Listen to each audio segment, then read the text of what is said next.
Hi everyone, this is the Dischidia Highlight and featuring Dischidia oiantha. Though it is said to be endemic to Philippines, it is found all around Sri Lanka in humongous specimens on dead tree trunks, even in Colombo suburb, witnessed by yours truly. So, is it safe to say that it is endemic to Southeast Asia? I don't know, you decide. Currently, there are multiple variations of this. To name a few, there is Dischidia geri or jerry and Dischidia oiantha variegata.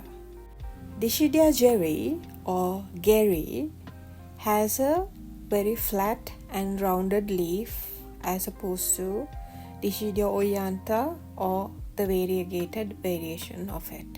The same also has thick leaves where its thickness can get up to 1 to 2 millimeters in size. When this happens, this is a very good sign of good nutrition it receives, and from each of these nodes will also carry aerial roots which can grab onto any natural surface, and the expansion of this Dischidia, or some call it Dischidia, can easily take the shape of the surface it's growing on. The best trait of this vine is the ability to go on without water for months with sustenance of birds' droppings or dried leaves. This also makes an ideal candidate to grow in harsh conditions. And please note that my observations are purely based on the tropical to extreme harsh climate changes happening in my country, Sri Lanka, and as the most commonly seen Dischidia in my area of the island. The biggest specimen I have found was on a dead tree trunk of a nearby auto shop, where I could not get close to even take some snaps of it due to trespassing during off business hours. But as per my guess, this so-called dead tree trunk is at least of a 10 to 15 feet diameter. So you can just imagine how big of a specimen this was for me to quickly notice. This specimen you are seeing now has never bloomed for me until recently.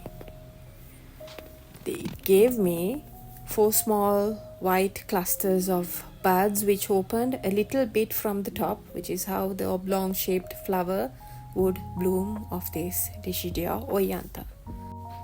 I also had the Dischidia oiantha variegated version, which worked in semihydro setup in inorganic media, but if I utilized coco peat to all my Dischidias, I know all 3 of these variations would have flourished like this common Dischidia oiantha has worked.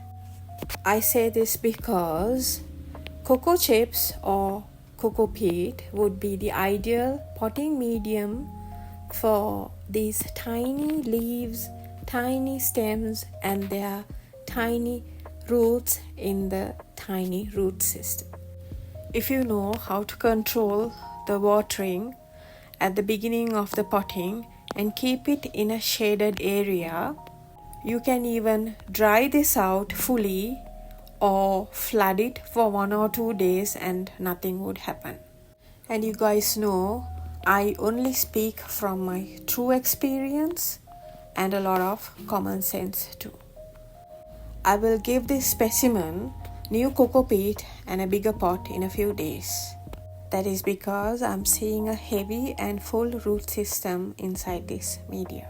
And also remember, if you want to keep on improving the size of your specimen, pot size changes or increases are very important, as well as a very moderate conditions provided thereafter until your specimen regains its full health.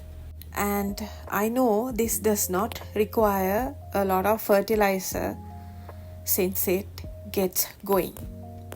Hoping to catch you again with another video. This is Annie signing off. Bye bye.